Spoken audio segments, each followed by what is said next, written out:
Okay everyone, welcome back to another video on the channel. Today we're back on GT Sport and we're back with the FIA Nations round number 3, driving at the Red Bull ring in the Group 2 cars.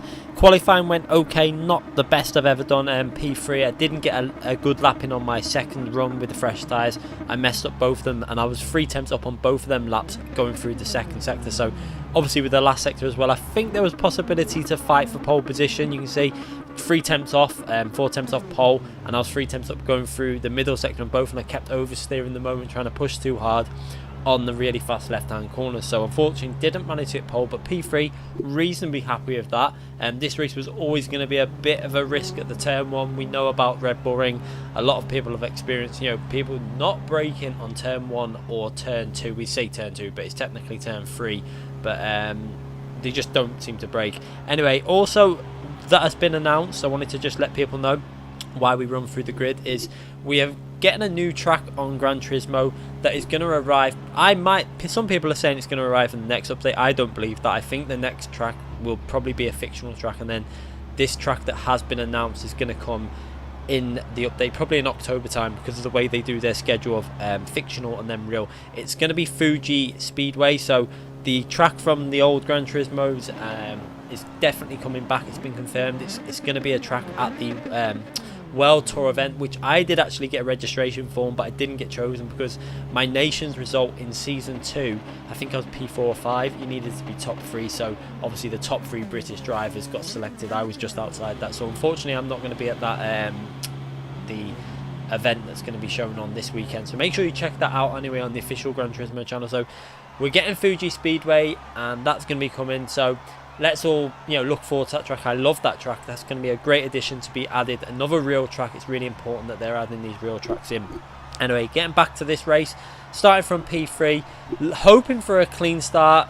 We don't know how this. We know what Red Bull ring's like. So obviously got traction control on 1, handbrake on. Matty 278 totally forgets to put his brake on or handbrake on, which is unfortunate. He's done that a few times. I don't know if it's just a general error or something that's not working on his paddle or steering wheel or whatever. But going into turn 1, I get completely hit from behind by the Grand driver, who's now on my right hand side. Just totally hit the rear of my car, which then pushed me into a car on my outside, and then nearly pushed me into the barrier. I had an oversteer moment and nearly went into the wall, but luckily got away with that. I'm going to show you this in that instant at the end. And then going into turn 3, a car from about 300 yards away doesn't brake, pretty much goes straight into the rear of my car and clean hits the rear of my car. And just look at the damage I've got now. I've got rear right hand tyre damage and rear bumper damage. The rear bumper damage was bad on the first one, but now it's flashing, and so it's quite severe. And I've got rear tyre damage also on that right hand tyre. So the car is handling horrible at this stage. So pretty much the worst start that was possible from the opening lap. It couldn't have gone much worse. Hit on turn 1 and then hit again on turn 2 or turn 3. It technically is going into the hairpin. So this is what I'm saying. Damage is a good idea. And I think now people need to start realising that you're not only affecting your race, you're affecting other people's race as well. You just need to have more respect on the opening lap. It doesn't take that much trouble to brake just a fraction early. People are on there's a lot of close driving going on. People are going to brake earlier to make sure they're giving space to other drivers. Start having respect for other drivers, because that showing at the start of that race was a disaster. Also, which I think Polyphony needs to start sorting out, is the issue with the false starts for Matty. His car didn't ghost, so why they're not ghosting these cars at the start of the race to stop the carnage that happens behind. You could see it in the replay camera. A car hits his car because his car hasn't ghosted. He's obviously can't go anywhere because the game's stopping him from going anywhere, and they need to fix this. Just allow, I say, don't allow anyone to jump the start by more than 2 seconds. Just make it impossible. But then if they're going to jump it, it'll be, so they can only get a 2-second advantage. Let them go, but give them a drive-through penalty. It would be so much simpler. Just call, a drive-through penalty that's going to lose them perhaps maybe 10 seconds or something like that, or 8 seconds. But if they're only getting a 2-second advantage at the start by jumping the start, I think no one's going to risk getting the drive-through penalty. And if they do it, it would stop all that carnage.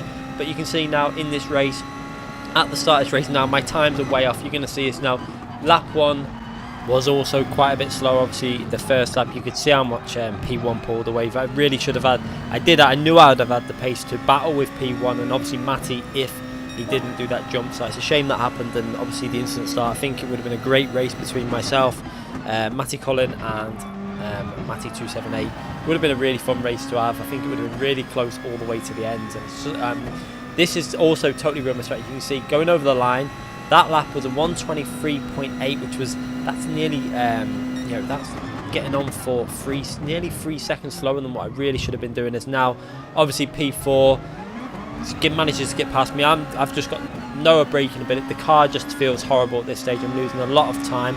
I did give him a couple of flashes then because I thought it was quite it was a risky move. It was a bit bad, but the fact that I'm struggling so much, he probably didn't really, it just probably caught him out because I've got no ability to carry speed into the corners. The car felt so loose on the rear.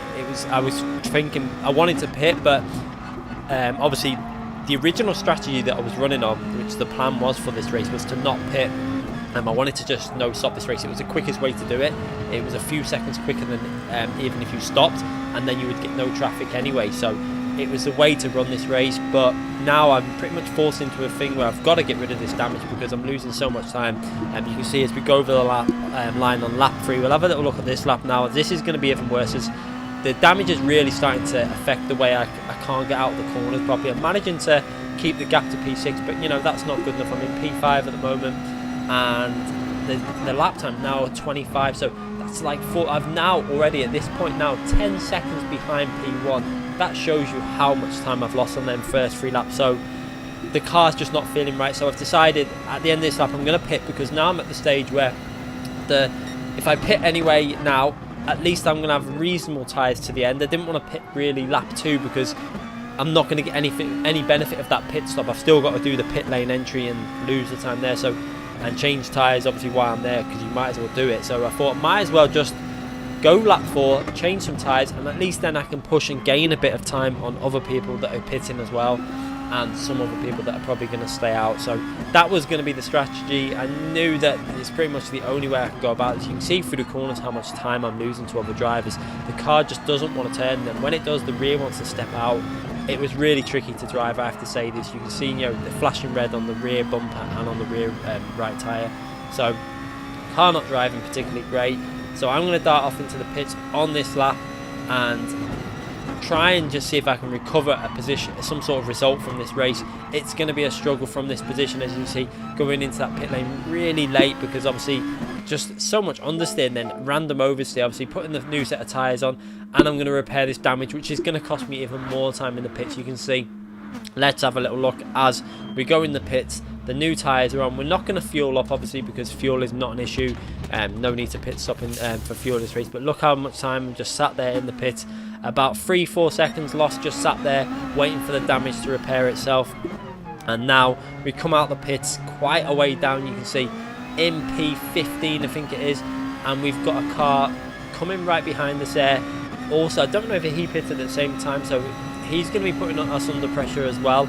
Putting myself under pressure, but I kind of didn't want that. I wanted to be able to just drive aggressive, but I'm going to have to go reasonably defensive on this outlap because I do not want to get passed by someone. I want to be driving aggressive now to try and make up some time in this race. You can see 30 seconds behind P1. So pretty much a disaster start to the race, but like I say, this is only an off season, but I think this is why they've done this in an off season. They've added damage in because this is going to give people time to prepare for it. They're going to hopefully keep this damage on. I like the idea. They need to keep with it, stick with it. People are going to get annoyed. I got annoyed in this race. But when people start eventually having a brain and realising you need to brake before you enter a corner without hitting someone, the races will become better. People are going to have to start having respect. The driver that hit me into turn 1 in this race, he's been very aggressive in many other races. You might have, if you go back to the Nürburgring race in the Group 4 cars in the previous FIA race, he was a driver in a Citroen, I think, that was just dive bombing everyone, hitting up multiple people. I think a lot of people got annoyed. I think Tidgley got annoyed with him in that race. I think there was multiple people in that race that got really frustrated with his driving. And again in this race, turn 1, he hits myself. And there's going to be another incident I'm going to show you at the end of the race where he does pretty much a similar thing. But there you see, managed to lose a bit of the slipstream from the driver behind as he ran really wide through turn 1. and now I can start concentrating on putting some, a bit of a better lap time in, trying to just, I didn't want to push too hard though, because obviously I've still got to get these tyres to the end of the race. They should be fine, but I didn't want to take too much life out of them at the start, because I needed to have some sort of life left when we get through to the last few laps, especially if I need to defend against any cars. But you can see now, managing the gap's now under 30 seconds, but there's no chance of winning this race. I've realised that. The best I can hope for is a top 5 position, because the way the race was going with that damage, if I wouldn't have pitted, there was no way I would have got that car in that condition to the end of the race without pitting anyway. So I would have had to have pit anyway, and I think if I would have carried on much longer, I was losing too much time every lap. I was losing 3-4 seconds a lap. By the end of lap 3 I'd lost 10 seconds, which is an average of over 3.3 seconds a lap. It's a lot of time that I've lost. So now with the fresh tyres and obviously a car without damage, we go over the line at 1 minute 21.1, not a particularly great lap, but again you can see the difference, way faster than the laps when I had the damage, and it's really frustrating that I picked up that damage, because I would have been able to challenge for, I think I would have had the speed to put P1 under pressure all the way through this race, but unfortunately now I've come out and now I'm behind one of the slower drivers, obviously, who's got fresh set of tyres on, so this is going to be a little bit of a pain to get past this NSX. Obviously the NSX not too strong down the straights, but it's very strong through the corners, so I'm going to have to try my best to, now I've got obviously a few laps over the tyres, I think these are 3 lap over the tyres and he's on, and I've got to try and see if I can get past somehow, because I need to make progress in this race, so have to try and keep it smooth. Obviously you're picking up the dirty air, I didn't know until fairly recently that this game actually incorporates that into the game. It states it in the settings for when you pick up a slipstream that you lose downforce, so you can feel it through the corners, especially in these Group 2 cars with a lot of downforce. You do feel the loss of grip that you get, especially the rear starts going a little bit loose and the front end understeers a bit, so it is quite hard to get too close to other cars when you're in these Group 2 cars. But I just wanted to just keep on putting pressure on this P9 driver, see if I could kind of force him into a mistake, or get past somehow going into turn, obviously after turn 1 up the long straight into the hairpin. That would be an opportunity to make a move. It's the most common place that you can make a move at the Redbull ring. It's one of only really 2 places you can make a move, is running a little bit wide there, but picking up the slipstream. Are we going to be able to make a move into this corner now? The corner that I said is pretty much the only place you can make a move.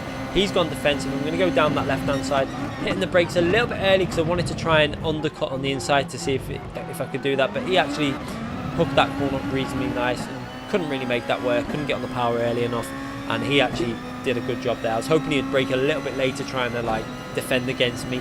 So I decided to have a little look down the inside and knew there was no way I was ever going to try that move. I was just trying to make him aware that I'm looking, because if he feels the pressure, there's more chance of him making a mistake. I would never go for a move that far back, although there is people who do go for moves like that, which is one of the issues I have, that people need to start having a little bit more respect in how they approach overtaking. The driver that did that on turn 1 to myself into turn 1, I'm going to show you. There is an incident, like I said before, we're going to show you that at the end of the race. And I'm going to show you that start at the end of the race also, and go through, what happened there. And it was obviously a bit of a disaster, but you can see now, looking at the replay cameras, trying to put this NSX under some sort of pressure. You can see in front of me as well is Matty278. Obviously, he's not pitted.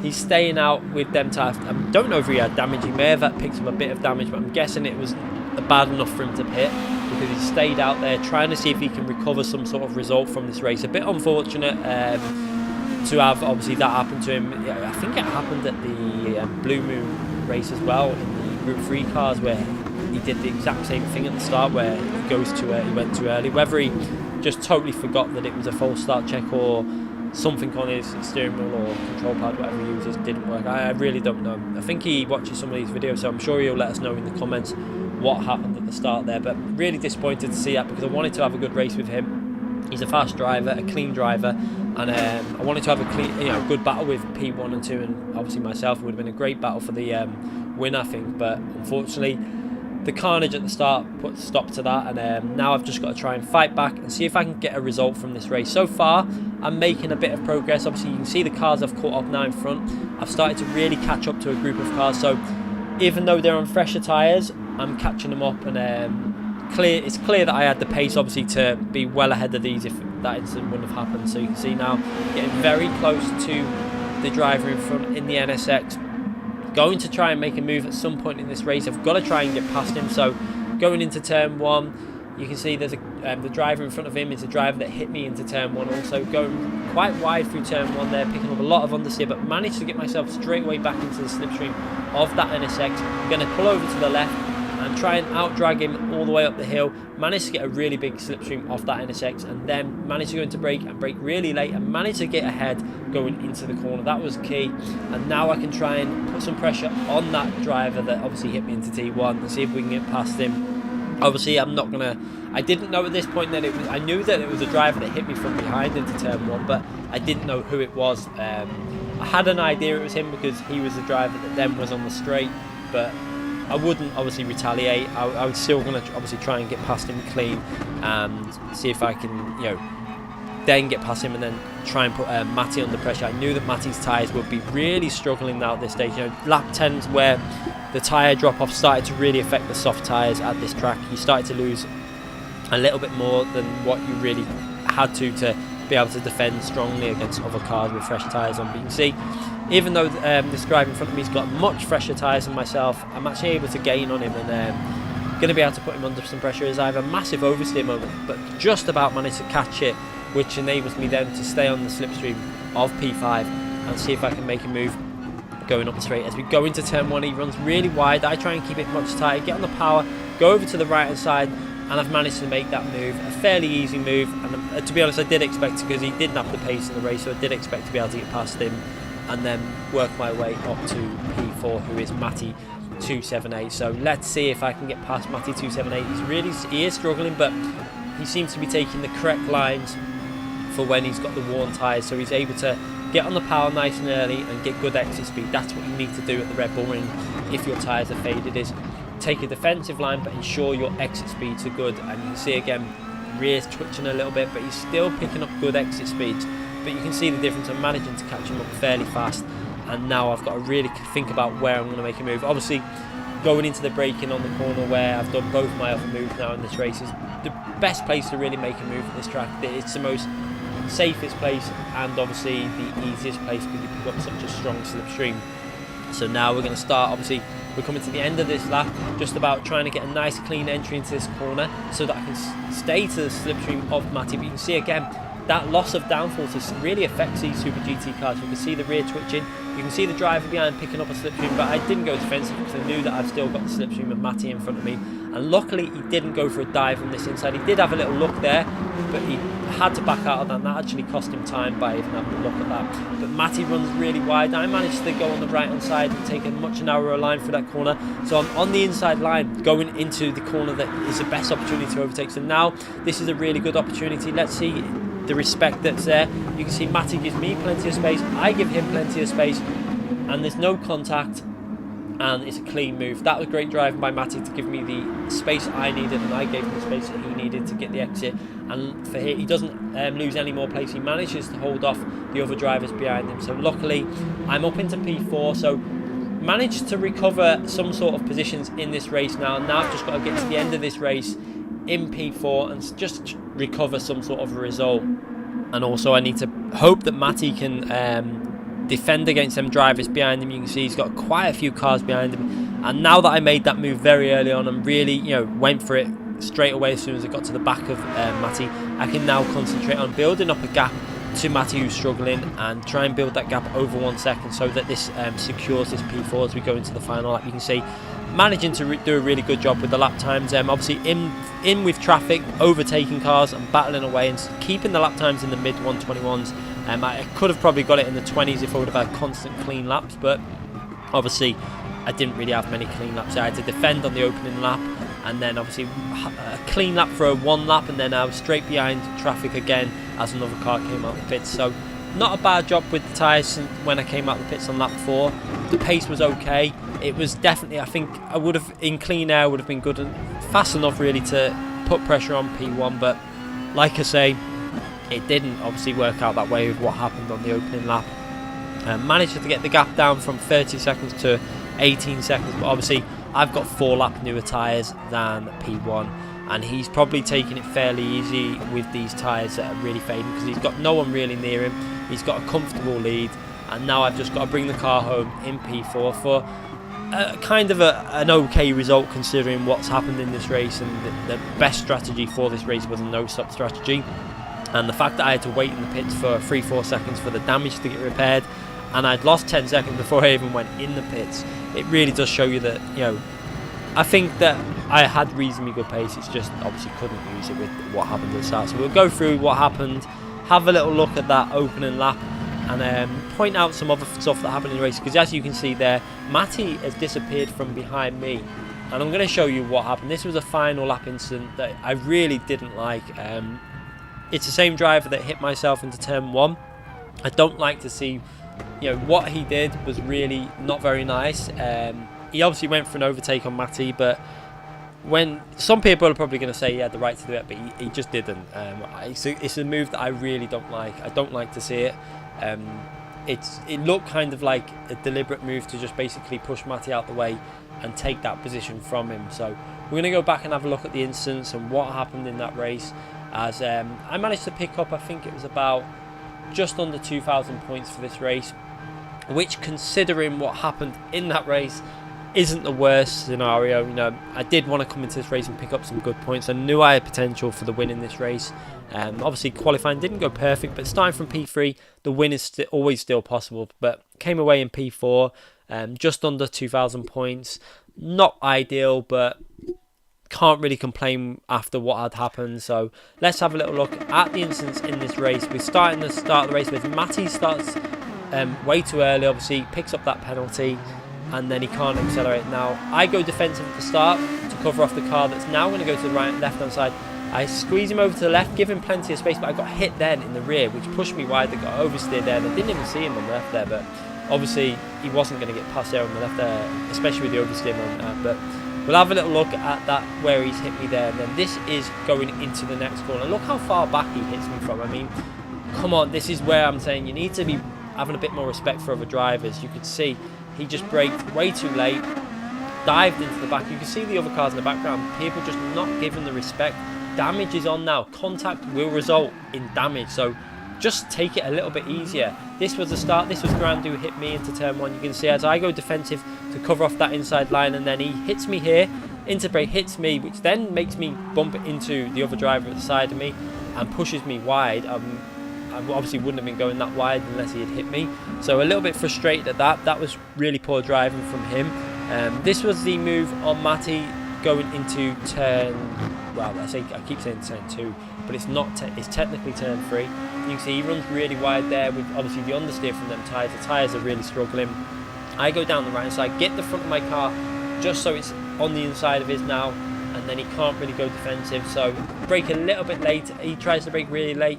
I'm giving him space. Look at this. So we give each other space. That's what you want to do. That's what happens when you have two drivers that know how to drive together, both giving each other space. Now this was the incident I didn't like on Matty. This is past the braking zone. Matty's well ahead there, and we're past the 50 board. This is the turning in point now. So Matty doesn't need to give him any space, and he lets go of his brake. This driver, Grand, lets go of his brake. You can see no input on the brakes. He just lets go of the brakes, so his car just basically coasts straight into Matty at this point. And just watch how much pressure. If you watch this, I should have really shown this at full speed, but I didn't. I forgot to record it at full speed. But look at the force that Matty's car is pushed off with. You can see that Matty's car is completely swiped out the way, and even Grand's car there is sliding now because he's took too much speed into the corner. His car cannot grip and is just drifting off wide. Hasn't got the grip because of the speed that he took in. He completely let go of the brakes, and that was a bad move. And the excuse I didn't like to see at the end of the lobby was it's because he was on a control pad. Because you're on a control pad does not give you the right to do a move like that. It's not good driving, and I don't want to see driving like that really in top split races. I know it happens in other splits, but these are supposed to be the better drivers on the game that drive clean, and that clearly wasn't very nice to see. So I feel sorry for Matty there. He'd done a great recovery drive really with the no-stop strategy. That was the best strategy to do, but he still did a good drive to get himself back up into P5 on that last lap. Got robbed a bit there, so unfortunate for him. But let's hope the people are going to start realising soon that you just can't drive like the way that you could do before. You know, you've got to start having respect for other drivers in the braking zones, especially lap one. You know, there's a saying, you cannot win the race on lap one. It's an old saying in racing, and it's a true saying. People need to start realising that. Have a little bit more patience on lap one. Race, but race fair. That's what we want to see. Anyway, thanks again for watching, everyone. I hope you enjoyed that video. I'm going to be back with, obviously, the manufacturer's race, which is a great race. I can't wait to upload that one tomorrow. Thoroughly enjoyable race. I think you're going to enjoy it. I went with the risky strategy. I did mention it on the track guide video that I did yesterday.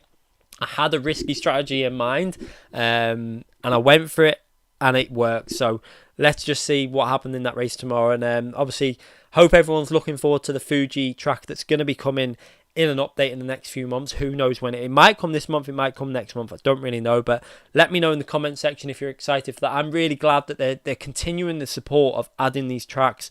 You know, who knows where this game could be in another year's time. We could be looking at having another 20 tracks or so on the game in a year's time. It's looking so good for the game. I'm really excited to see where it goes. Anyway, thanks again for watching. Make sure you give this video a thumbs up if you've enjoyed it. Make sure you subscribe if you haven't already subscribed, and click that notification button so you don't miss any future videos. Thanks again, everyone.